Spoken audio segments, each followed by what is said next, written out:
welcome to my familia homeschool. My name is Marissa and I live in Miami, Florida with my husband William and my two daughters Abby and Ellie. We are a family that has chosen homeschool as the way that we plan to educate our girls. On this channel, I love talking about mom stuff and homeschool stuff.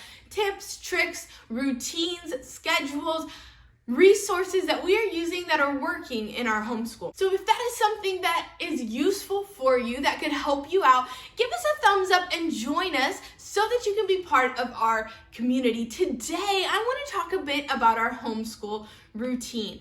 Obviously, each year our homeschool routine changes as our family changes, as our children grow, and this year is no different. This year we have a lot more outside activities going on, and so that has changed up our routine. We also have a baby that is on the way that will be here in like less than a month and a half, which is crazy, and so that determines a lot of our routine as well. So I'm going to be talking about what we're starting off this school year with. Obviously, it can change, but I'm going to talk a little bit about what we're doing this year. So this year we kind of have a Monday, Wednesday, Friday schedule and a Tuesday, Thursday schedule. So I'll start out with our Monday, Wednesday, Friday schedule, which are the days that we are more at home. Tuesday and Thursdays, we're gone almost all day. So I am a work from home mom. I work from home.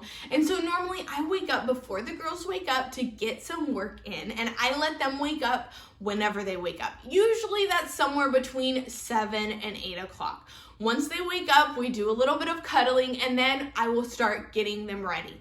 And so they'll put their clothes on, I'll do their hair, I will get them ready, and I will get them set up doing independent work at the table while I get ready. During this time, their dad, my husband, is at the gym, and he is the one that takes care of breakfast, which is such a huge blessing for me because it gives me a little bit extra time in the mornings. So while they're waiting for him to get home and then him to get breakfast ready, they start working on their independent work. Usually this can change, but usually Abby will start working on her Explode the Code workbook that she's working on during that time. And I have a little folder for Ellie that has shapes, her name, pencil control activities, numbers, letters, stuff like that, preschool kind of stuff that she's working on just because she wants to be involved during that time. They'll start working on those things and I will get myself ready. So I'll take a shower, I'll get ready for the day, and I'll start preparing maybe some stuff if I didn't have time the night before. They have breakfast, and then that is the time when we sit down together. I mentioned in a previous video, one thing that really helps maintain the interest of my girls during our homeschool day is that we split up our learning times in several different moments throughout our day. There's about 4 or 5 times during the day that we sit down to do intentional learning time, and it's split up. It's not all together. Especially since my girls are young, I found this to be super helpful. So after they have their breakfast is the first time that we will sit down at the table. The first thing we do together at the table is practice violin. My oldest daughter, who's almost 6, plays the violin, and it's something that is just more difficult. It requires more effort from her. And so I found that doing that first thing in the morning when she's fresh is the best way. And so we practice violin, and then if we have time, we'll fit in maybe a science activity or something like that. I say if we have enough time because we go to the gym in the morning times. I go to a gym where they have a kids area for the kids, so it's a great opportunity for me to do a little self-care, to work out, to do some exercise, but also for my girls to have a place to go to play, to get out of the house for a little bit. But the kids area closes at 11, so we try to get there by 10, so they have an hour to play. So we're leaving the house at about 9:45. So whatever I can fit in that time slot before 9:45, we will do along with practicing violin. Then we go to the gym, we do what we do there, we come back, and when we come back, this is our main chunk of learning time. This is when we all sit down together, so Ellie included. This is when I work on reading with Abby, reading comprehension. We work on math. I work with Ellie on her preschool workbook. I work with Ellie on letters and letter sounds and her math game. So this is our real chunk of time where we actually sit down together. This could go anywhere from 45 minutes to maybe an hour and 15 minutes. I don't really time it, but it's just however long it takes. Usually towards the end of this time, Abby is finishing up something that she can do independently. And so I go into the kitchen and get some lunch ready for them. So either during this time, Abby will finish up what she's doing, or they'll go off and play or do whatever they want to do for a couple minutes. Then we come back to the table. We're using a history curriculum that is super literature based, and we're reading through the Little House on the Prairie series, along with other picture books that go with what we're learning in our history curriculum. I also add in picture books that talk about what we're learning in our science curriculum. So while they are eating their lunch at the table, this is when we do our read aloud. I found that this is the best way for them to sit down, to be still, to listen, to pay attention, is when they have something in their mouth. It's super helpful. And so this is when we read our Bible, this is when we read our history books, this is when we read our science books, and it's been working out really great. There's times that we'll start at the table, they'll eat, we'll start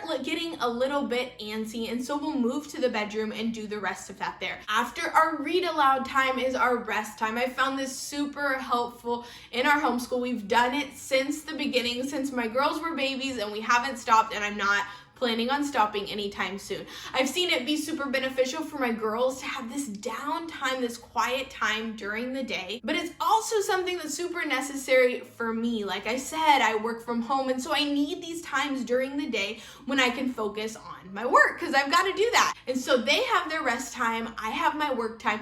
Usually the first thing I do after they go into their rooms and start that is I will get the table set up. With our history curriculum and sometimes with science, we will have different activities to do. And so I'll get the table set up so that they have something to do when they finish their rest time. Usually that'll be a written narration that Abby has already worked on, along with like an illustration talking about what we read about in our chapter book. There will be maybe a different activity, maybe some art, maybe some music that we'll incorporate during that time, just different activities that they can do at their table that are kind of little extras. I found that it's super helpful for them to have something to do as soon as they wake up or they finish their rest time. Sometimes both of them participate, but most of the time it's just Abby that's gonna sit down and do these activities at the table. So they wake up, they do these activities, and then it's dinner time, it's family time. The homeschool day is over. So that is our Monday, Wednesday, Friday schedule. Now, Tuesdays and Thursdays are the days where we are out of the house most of the morning. So same thing, I wake up, get some work done, they wake up, I get them ready, I get myself ready. Usually they still have time to get their independent work done, and obviously they eat breakfast. So then we go to our activities. On Tuesdays, Abby has a homeschool PE class that is from 9 to 12, and usually they play at the park afterwards. So we're getting home around 1:30 on those days.